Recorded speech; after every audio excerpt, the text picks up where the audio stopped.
Eu sou a Monja Coen e eu vou falar com vocês hoje sobre razão e intuição. Se tiver interessado em ouvir, inscreva-se no canal Inspire Fundo.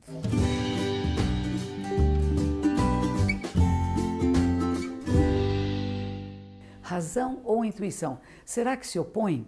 Ou será que trabalhamos juntos com ambos aspectos? Muitas vezes pensamos que só a razão é importante. Logicamente, eu escolho esta ou aquela resposta para a minha decisão, para o meu trabalho, para a minha vida, para as pessoas com quem eu vou contratar ou descontratar. Mas existe alguma coisa em nós, muito sutil e muito profunda, que está presente nas decisões. Nós podemos chamar isso de intuição. Mas será que a intuição não tem a ver com a capacidade do nosso cérebro de processar todas essas informações mais rápido do que a consciência? Porque se você acha que está usando apenas a consciência, perceba que aquilo que você pode chamar de intuição é que o seu cérebro processou muitas outras informações que vieram juntas com a fala, com as palavras, com esse personagem.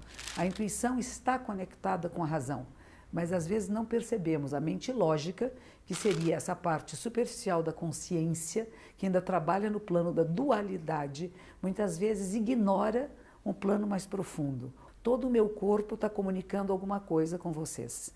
Se eu falar uma coisa que não seja verdadeira, é como se abrisse na minha testa uma luzinha que dissesse falso, falso, falso, e você percebe na hora. Isso você dizer é minha intuição? Se você vai tomar uma decisão sobre o seu trabalho, sobre assinar ou não assinar um contrato, você nem está vendo essa pessoa, mas você vê nas entrelinhas.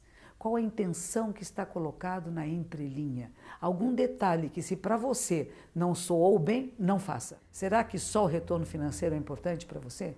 E o seu nome, como é que fica? E se essa pessoa, de repente, não cumprir a sua parte do contrato? E só tome a decisão quando tiver certeza. Há um ditado do taoísmo que gosto muito, que diz assim: in doubt, don't. Se tiver dúvidas, não faça. Aguarde. Mas será que nós devemos duvidar da nossa intuição? Também pode acontecer. Você pode ter memórias de uma certa pessoa que não foi honesta com você, que não foi boa para você. E quando você vê um ser humano semelhante a este, você projeta nessa imagem anterior. E você começa a questionar. Então, preciso você verificar, minha intuição agora é desse instante ou de alguma memória que eu tenho. Por isso, como dizia Buda, a mente humana deve ser mais temida que cobras venenosas e assaltantes vingadores. Você tem que conhecer a si mesmo, conhecer em profundidade para saber quando confiar na sua intuição e quando também aguardar e ver com mais cuidado se é uma intuição verdadeira, que se refere a este caso, a este trabalho, a este personagem, ou se refere a alguma memória antiga que ficou marcada em você e deu um trauma. Trauma é isto, tenho memórias de coisas não benéficas que eu vou projetar na realidade do presente. Então não é só que eu confio na minha intuição porque eu senti isto, não. Eu sinto e analiso logicamente. Os dois têm que trabalhar juntos.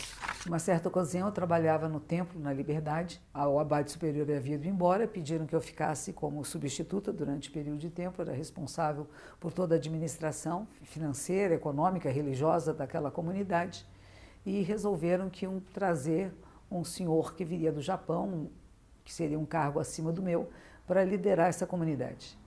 E eu fiquei um pouco preocupada, porque havia um grupo que já estava crescendo, que estava acostumado comigo, e que isso ia causar uma grande mudança. E pensei, não, mas não vai ser nada sério, porque afinal de contas, logicamente, ele é meu superior, e imediatamente nós vamos criar um relacionamento de harmonia e de respeito.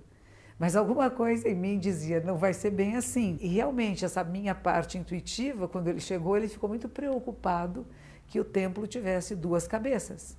Porque como eu havia sido líder durante 6 anos, na hora que ele entrasse como liderança, ele achou que a liderança ia ficar dividida, partilhada, e que era melhor que eu saísse. E eu falei, puxa, que interessante, eu não ouvi tanto a minha intuição, claro, eu não podia impedir que ele viesse, mas eu poderia ter me preparado melhor para sair. Sempre que ele ia falar comigo, eu ficava muito irritada. E um primo meu, que é um músico dos Mutantes, o Serginho dos Mutantes, um dia me telefona e eu só falo sobre o meu superior para ele. E ele disse assim, prima, eu te conheço. essa pessoa pegou você emocionalmente. Só existe uma maneira de você se libertar. É amar este homem. Eu falei, não acredito. Logicamente é impossível amar este personagem. Mas eu comecei a pensar nisso. A pensar de que por que esse relacionamento estava difícil? Como é que eu também, de certa forma, estava peitando este meu chefe? Eu não percebia isso. E quando eu consegui realmente ver essa pessoa como ela era, não como eu projetava, nosso relacionamento ficou de muito respeito e amizade. E todas as reuniões seguintes das quais eu participei, sempre a palavra final, ele perguntava para mim, o que você acha? Veja bem, um relacionamento que podia ser conflituoso, que poderia ser difícil, ele se tornou um relacionamento de amizade e de respeito. Porque eu fui capaz de perceber que não apenas a minha lógica e não só a minha intuição funcionavam separadas, mas que nós podemos trabalhar com os dois aspectos juntos. Para isso é preciso ter paciência, persistência e ouvir a você mesmo. No momento que eu estou em conflito, só gerou mais conflito. No momento que o conflito em mim cessou, houve um encontro de possibilidade de trabalhar juntos. O afeto é importante nos relacionamentos humanos, de trabalho e pessoais. Então confie no seu coração, mas saiba que a razão fica um pouquinho mais para cima.